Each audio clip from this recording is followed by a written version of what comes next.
신라 제56대 경순왕, 천년 왕국의 마지막 불꽃. 927년 가을. 신라 왕경의 피비린내가 진동했다.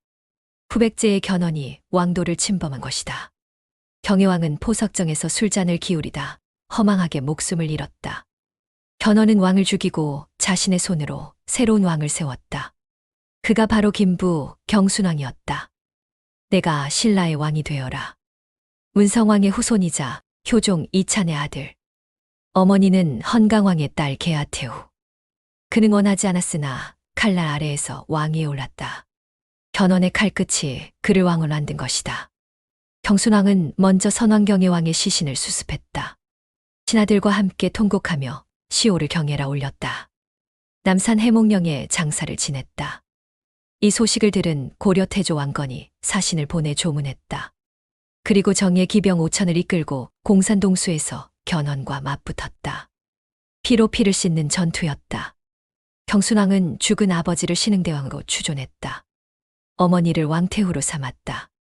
하지만 이는 형식에 불과했다. 진짜 권력은 이미 그의 손을 떠나 있었다. 927년 12월. 견훤이 다시 움직였다. 대목군에 침입해 들판의 곡식 더미를 모조리 태워버렸다. 백성들의 겨울 양식이 재가 되어 하늘로 날아갔다. 경순왕은 속수무책이었다. 928년 정월. 고려 장수 김상이 초팔성 도적 흥종과 싸우다 전사했다. 5월 강주 장군 유문이 견훤에게 항복했다. 8월 견훤이 장군 관은에게 양산의 성을 쌓게 했다. 태조가 명지성 장군 왕충을 보내 이를 공격했다. 견훤은 대야성 아래로 물러나 주둔하며 대목군의 벼 이삭을 베어갔다. 10월 견훤이 무곡성을 함락시켰다. 신라의 영토는 날마다 줄어들었다. 사방에서 성이 무너지고 군현이 적의 손에 넘어갔다. 경순왕은 궁궐 안에서 무력하게 지켜볼 수밖에 없었다. 929년 여름. 천축국 삼장 마우라가 고려에 왔다는 소식이 들렸다. 가을, 견훤이 의성부를 공격했다. 고려 장수 홍수에 출전했으나 이기지 못하고 전사했다. 그리고 순주 장군 원봉이 견훤에게 항복해버렸다. 원봉이 배신했습니다. 태조 왕건은 분노했으나 원봉의 지난 공로를 생각해 용서했다. 다만 순주를 다시 현으로 강등시켰다. 10월 견훤이 가은현을 에워쌌으나 함락시키지는 못했다. 930년 운명의 해가 밝았다. 정월 제암성 장군 선필이 고려에 항복했다. 과거 태조께서 신라와 우호를 맺으려 하셨을 때 신이 중간에서 도왔습니다. 태조는 선필을 후한예로 대우하며 상보로 불렀다. 그리고 드디어 견훤과의 결전이 시작되었다. 고창군 병산 아래 태조와 견훤의 군대가 마주했다. 양군의 거리는 500포 남짓. 칼날이 부딪히고 피가 튀었다. 저녁이 되자 견훤이 패배에 달아났다. 실랑기막을 사로잡았고 8천여 명이 전사했다. 이 전투를 계기로 판도가 뒤집혔다. 영안, 하곡, 칙명, 송생 등 30여 군현이 차례로 태조에게 항복했다. 2월 태조가 사신을 보내 승리를 알렸다. 경순왕은 답례로 사신을 보내며 간곡히 청했다. 태조 왕공을 만나 뵙고 싶습니다. 9월 나라 동쪽 바닷가의 주군과 마을이 모두 태조에게 항복했다. 신라의 영토는 이제 왕경 주변만 남았다. 천년 왕국이 빠르게 무너지고 있었다. 931년 2월 태조 왕건이 직접 움직였다. 50여 명의 기병만을 거느리고 신라 경기에 이르렀다. 경순왕은 백관을 거느리고 교외로 나가 맞았다. 임해전에서 성대한 연회가 벌어졌다. 술이거나 악에 취하자 경순왕의 눈에서 눈물이 흘러내렸다. 짐은 하늘의 도움을 받지 못하여 점점 화란에 빠지고 있소. 목이 메었다. 견훤은 의롭지 못한 짓을 마음대로 하며 우리나라를 멸망시키려 하고 있소. 이 어찌 원통하지 않겠소. 좌우의 신하들이 모두 목매어 울었다. 태조 역시 눈물을 흘리며 위로했다. 수십 일을 머문 뒤 태조가 돌아갈 때 경순왕은 혈성까지 배웅했다. 사촌 동생 유렴을 인질로 삼아 태조를 따라가게 했다. 고려 군사들은 엄숙하고 올발라 털끝만큼도 범하지 않았다. 도성의 남녀가 서로 기뻐하며 말했다.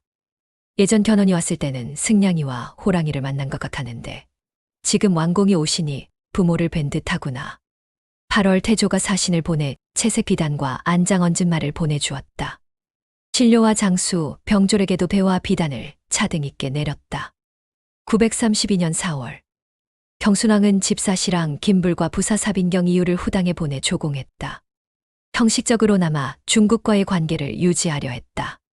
933년 후당 명종이 고려에 사신을 보내 왕건을 고려국왕으로 책봉했다. 시대가 완전히 바뀌고 있었다. 934년 9월 운주계의 30여 9년이 태조에게 항복했다. 견훤이 운주를 공격했으나 고려 장군 유금필이 3,000명을 베어 죽이며 막아냈다. 웅진 이북의 성들이 풍문을 듣고 스스로 항복했다. 이제 신라는 사면 초가였다. 사방의 토지가 모두 남의 소유가 되었다. 국력은 약해지고 세력은 고립되었다. 935년 10월 경순왕은 더 이상 견딜 수 없었다. 여러 신하들을 불러 모았다. 국토를 들어 태조에게 항복하는 것이 어떻겠소? 신하들의 의견이 갈렸다. 어떤 이는 찬성했고 어떤 이는 반대했다. 그때 왕자가 나섰다. 나라의 존망은 반드시 천명에 달려 있습니다. 오직 충성스러운 신하, 의로운 선비와 합심하여 민심을 수습하고 스스로 지켜야 합니다. 힘이 다한 후에 그만두어야지 어찌 천년사직을 하루아침에 가벼이 남에게 주는 것이 옳겠습니까? 왕자의 목소리는 비장했다. 하지만 경순왕의 생각은 달랐다. 고립되고 위태로움이 이와 같아 세력이 온전할 수 없소. 힘이 강해질 수도 없고 약해질 수도 없소. 죄 없는 백성들이 간장과 뇌수가 땅에 널리는 참혹한 죽임을 당하게 할 수는 없소. 그것만은 내가 차마 할 수 없는 일이오. 경순왕은 실랑 김봉휴에게 편지를 주어 태조에게 보냈다. 항복을 청하는 편지였다. 왕자는 울며 왕에게 하직했다. 그리고 곧장 개골산으로 들어갔다. 바위에 기대어지대로 삼고 삼배옷을 입고 풀을 먹으며 일생을 마쳤다. 사람들은 그를 마이태자라 불렀다. 11월 태조가 편지를 받고 대상 왕철 등을 보내 경순왕을 맞았다. 경순왕은 모든 관료를 거느리고 왕도를 떠났다. 화려하게 장식된 수레와 말이 30여 리에 걸쳐 이어졌다. 길매운 구경꾼들이 담장처럼 늘어섰다. 태조는 교회로 나와 맞이하며 위로했다. 궁궐 동쪽에 가장 좋은 거처를 내렸다. 그리고 맏딸 랑랑공주를 경순왕에게 시집 보냈다. 12월 경순왕을 정승공으로 봉했다. 지위가 태자보다 위에 있게 했고 복록천석을 주었다. 실용하던 관원과 장수들을 모두 채용했다. 신라를 고쳐 경주라 하고 경순왕의 시급으로 삼았다. 태조는 또 말했다. 증왕께서 나라를 내게 주시니 그 은혜가 큽니다. 왕의 종실과 호인하여 장인과 사위의 의호가 영원히 이어지기를 바랍니다. 경순왕이 답했다. 저희 큰아버지 엉념 작간이 지대 야군사인데 그의 딸이 덕과 용모가 모두 아름답습니다. 이 사람이 아니면 집안 살림을 갖출 수 없을 것입니다. 태조는 엉념의 딸과 혼인하여 아들을 낳았다. 훗날 고려 현종의 아버지가 되는 안종이었다. 경종 때에 이르러서는 경순왕의 딸과 혼인하여 왕비로 삼았다. 경순왕을 상보령으로 봉했다. 978년 4월 경순왕 김부가 세상을 떠났다. 시호를 경순이라 하였다. 천년을 이어온 신라. 박씨, 석씨, 김씨로 이어진 56대의 역사. 그 마지막 왕이 조용히 눈을 감았다. 경순왕의 역사적 의의.